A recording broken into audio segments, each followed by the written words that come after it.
සාමාන්‍යයෙන් පාඩම් කරනවා කියන්නේ බොහෝ දිනෙකට එච්චර ප්‍රියමනාප වැඩක් නෙවෙයි නේද? බොහෝ වෙලාවට ඒක ටිකක් වෙහෙසකර කම්මැලි අත්දැකීමක්. හැබැයි මේ සාකච්ඡාවෙන් අපි බලාපොරොත්තු වෙන්නේ අන්න ඒ නීරස පාඩම් කිරීමේ රටාවන් විද්‍යාත්මකව තහවුරු කරපු ක්‍රම පාවිච්චි කරලා කොහොමද ඊටමත් සක්‍රීය සහ සාර්ථක අත්දැකීමක් බවට පත් කරගන්නේ කියන කාරණේ ගැන කතා කරන්නයි.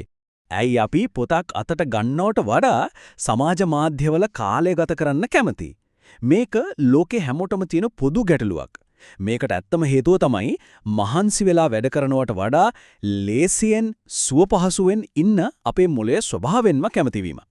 ඒ නිසා පාඩම් කරන එක කල් දානවා කියන්නේ මොකක් හරි ලෙඩක් නෙවෙයි, ඒක ඊටමත් සාමාන්‍ය දෙයක්. ඉතින් අද මේ පැහැදිලි කිරීමෙන් මුළු පාඩම් සැසියක්ම මුල ඉඳන් අගටම හැඩගස්වා ගන්න කොහොමද කියලා පියවරෙන් පියවර බලමු. මුලින්ම වැඩකල් දාන පුරුද්ද පරාජය කරන්නේ කොහොමද? ඊළඟට සක්‍රියව කරුණු මතක තියාගන්නේ කොහොමද? අවධානය සහ විවේකය කළමනාකරණය කරන්නේ කොහොමද?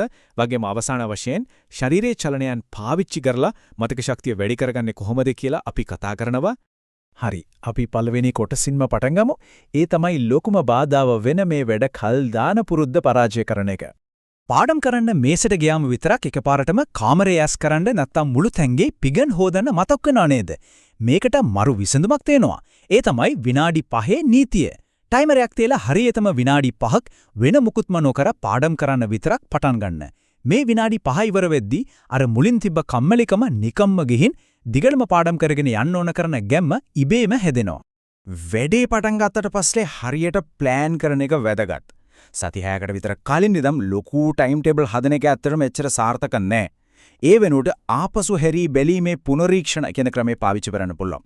ඒ කියන්නේ එක එක මාතෘකාව ගැන තියෙන දැනුම රතු කහ සහ කොළ විදිහට වෙන් කරලා හෙට විභාගයේ තිබ්බොත් වැඩියෙන්ම බය හිතන්නේ මොන කොටසටද කියලා හිතන එක. අන්නේ දුර්වලම කොටසින් පාඩම් කරන්න පටන් ගන්න එක තමයි වඩාත්ම ප්‍රතිඵලදායක.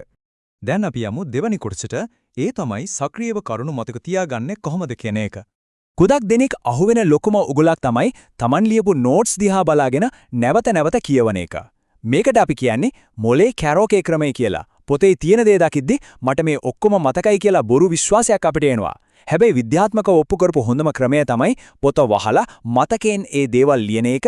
එහෙමත් නැත්නම් කටපාඩමින් කියන එක. නියම මතකයක් හැදෙන්නේ අන්න එමයයි. ඒ වගේම කරුණු ගොඩ කාලයක් මතකයේ තියාගන්න තියෙන සුපිරිම ආයුධ තමයි පරතර සහිත පුනරාවර්තනයමත් නැත්නම් ස්පේස්ඩ් රෙපිටිෂන් කියන්නේ.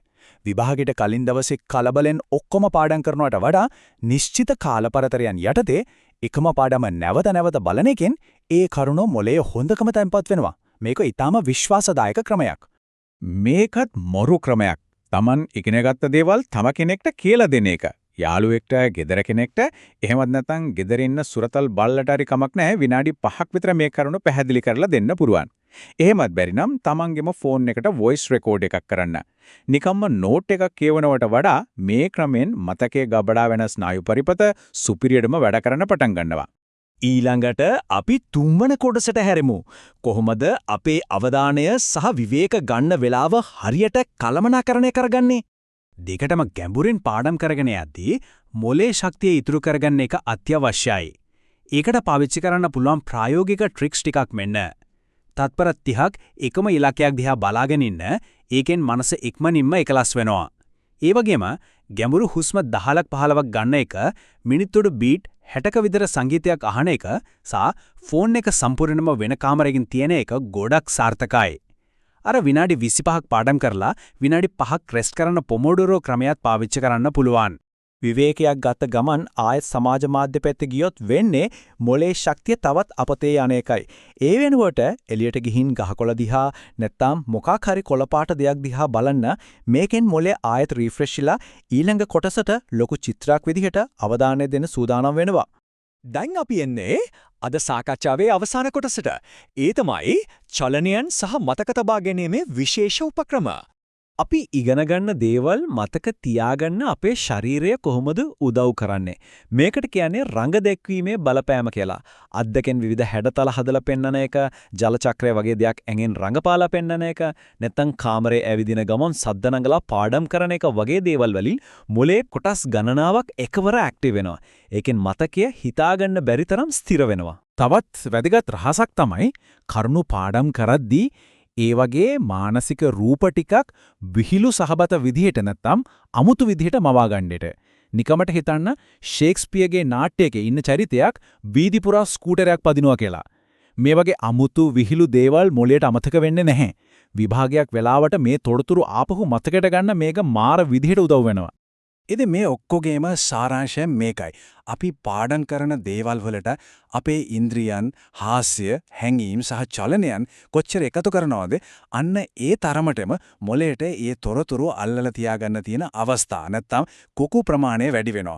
මේකෙන් පාඩම් කරනවා කියන එක කම්මැලි වැඩක් නෙවෙයි, මාරම කාර්යක්ෂම වගේම විනෝදජනක අත්දැකීමක් බවට පත් වෙනවා. එහෙනම් මේ කරුණු ඔක්කොම කතා කරාට පස්සේ අවසානයේ හිතන්න ඕන වැදගත්ම ප්‍රශ්නය මේකයි. ඊනකට පාඩම් කරන්න ඉඳ ගන්නකොට ඒ පළවෙනි විනාඩි 5 පටන් ගන්න කොහොමද? අද අපි කතා කරපු මේ ට්‍රික්ස් පාවිච්චි කරලා අර පාඩම් කරන්න තියෙන අකමැත්ත පැත්තකින් තියලා සාර්ථක ගමනක් පටන් ගන්න අනිවාර්යයෙන්ම පුළුවන්. ඒ පළවෙනි විනාඩි 5න් වෙනසක් කරලා බලමු නේද?